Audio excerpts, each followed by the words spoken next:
Hello future bankers. तो कैसे हो आप सभी। आज हमारे मेंस चेकलिस्ट हिंदी लैंग्वेज के लिए जो हमने स्टार्ट की थी उसका आज होने वाला है डे 6। और ये बाकी जो हमने चेकलिस्ट करी है उससे थोड़ा सा डिफरेंट होने वाला है। तो चलिए वीडियो को स्टार्ट करते हैं। तो सबसे पहली चीज़ हम अपने चेकलिस्ट में इंक्लूड करेंगे वो है रीडिंग को, लेकिन आज थोड़े अलग तरीके से। आज हम इसकी प्रैक्टिस करेंगे विद टाइमर। तो टाइमर क्यों? हम लोग तो नॉर्मली रीडिंग कर भी रहे थे, तो ये हमारे रीडिंग को फास्ट करेगा जिससे हमारा काफ़ी टाइम बचने वाला है। देखो, हिंदी सेक्शन में भी 3 सब सेक्शंस होते हैं। पहला कॉम्प्रहेंशन पार्ट जिसमें हमारा गद्यांश वगैरह आता है। दूसरा ग्रामर का सेक्शन जिससे हम लोग वाक्य त्रुटि या एरर डिटेक्शन वगैरह करते हैं। और थर्ड होता है वोकैब बेस्ड, यानी डायरेक्ट शब्द वाला चीज़ आता है। तो आप खुद सोचो, अगर आप कॉम्प्रहेंशन वाले पार्ट में ही 10 की बजाय 15 मिनट आप लगा दे रहे हो तो बाकी के सेक्शन कब करोगे आप, कब क्वेश्चन उसके लगाओगे। तो इसके लिए बहुत ज़्यादा ज़रूरी होता है कि आप with in time reading complete कर लो और कॉम्प्रहेंशन के पार्ट के लिए वो या फिर टाइम लास्ट में बचा के रखो आप। नेक्स्ट चीज़ आप ऐड करोगे 10 सेट्स ऑफ प्रैक्टिस। किसकी? तो अनुच्छेद में जो रिक्त स्थानों की पूर्ति होती है उसकी प्रैक्टिस हमें करनी है। मैं स्क्रीन पे दिखा रही हूँ, या तो आप इस लेक्चर से प्रैक्टिस कर सकते हो या फिर आप किसी भी लेक्चर से प्रैक्टिस करो, किसी भी पीडीएफ से प्रैक्टिस करो।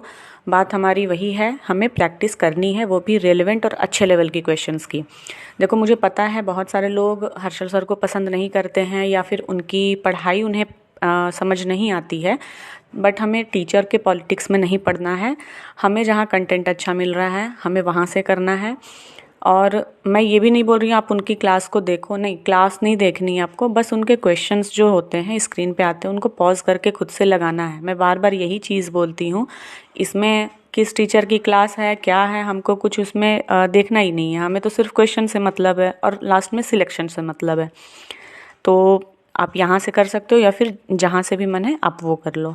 तो नेक्स्ट चीज़ जो हमारे चेकलिस्ट में होने वाली है वो थोड़ी सी इंटरेस्टिंग और डिफरेंट होने वाली है, क्योंकि मैं इसमें ऐड करने वाली हूँ क्रिटिकल रीजनिंग को। जी हाँ, आप लोग सोच रहे होंगे कि हिंदी के चेकलिस्ट में ये रीजनिंग का टॉपिक क्या कर रहा है, तो मैं इसको एक्सप्लेन करती हूँ।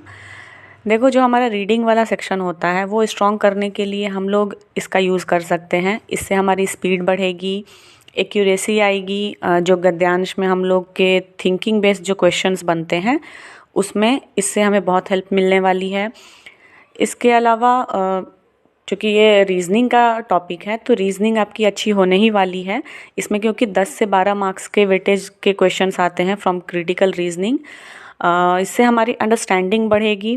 जो चीज़ें जो लिखी होती हैं तो उनसे जो उनके अंदर जो मीनिंग छुपा होता है, अगर हम अच्छे से इस चीज़ को एक्सप्लेन करें तो वही है, उसके अंदर जो मीनिंग छुपा हुआ है, क्या कहना चाहता है, इसका क्या तात्पर्य है, वो डायरेक्ट हमें आंसर पैसेज में नहीं मिलते हैं।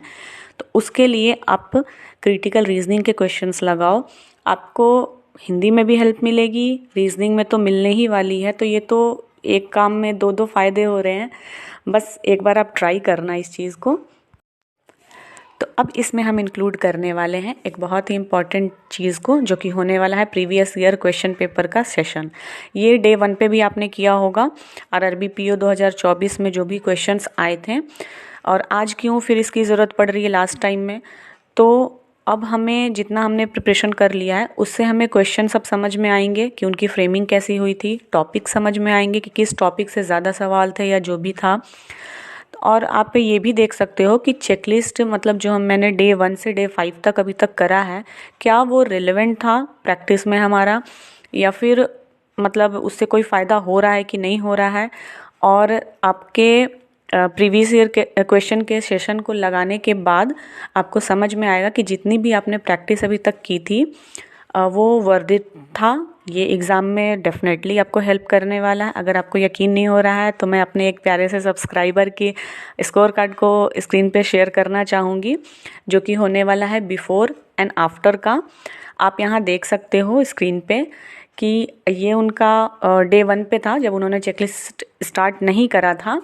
उनकी खुद की प्रैक्टिस थी, उनको जितना भी उनको आता था या जिस तरीके से भी उन्होंने डे 1 पे ये लगाया और उनका मार्क्स ये रहा। अब मैं जो सेकंड अभी आप स्क्रीन पे देख रहे हो ये हर्षल सर का है, मॉक जो उन्होंने अभी शायद लॉन्च किया है। उसका, तो उसमें इनके आप अटेम्प्ट्स देख लो। देखो आपको सब कुछ आता है, आपको खुद इस चीज़ पे बिलीव होना चाहिए, लेकिन कहीं ना कहीं एक गाइडेंस के कारण जो चीज़ें छूट जाती हैं, मतलब अगर मेरे में कैपेसिटी है कि मैं 25 तक कर सकता हूँ या कर सकती हूँ, लेकिन थोड़े से गाइडेंस के कारण अगर मुझे 5 मार्क्स भी एक्स्ट्रा मिलते हैं तो वो एज जो है हमारे इंटरव्यू में मेरे को बहुत हेल्प करेगा। वो इंटरव्यू में जो बर्डन होता है कि अगर थोड़ा सा भी इधर मेरा ख़राब हो गया, मेंस में मेरा उतना मार्क्स अच्छा नहीं रहा तो फाइनल सिलेक्शन नहीं होगा, तो वो सबसे दूर हो जाओगे आप। ठीक है, एकदम फ्री रहोगे, एकदम कॉन्फिडेंट रहोगे। तो आई होप आपको मेरी चेकलिस्ट सीरीज पसंद आ रही होगी, या नहीं भी आ रही है यार तो कम से कम जिनको ज़रूरत है उनको शेयर कर दो आप, या किसी भी तरीके के आपको डाउट्स आ रहे हैं तो आप प्लीज़ मेरे कमेंट सेक्शन में मेरे से पूछ सकते हो। Thank you so much and all the very best for your exam.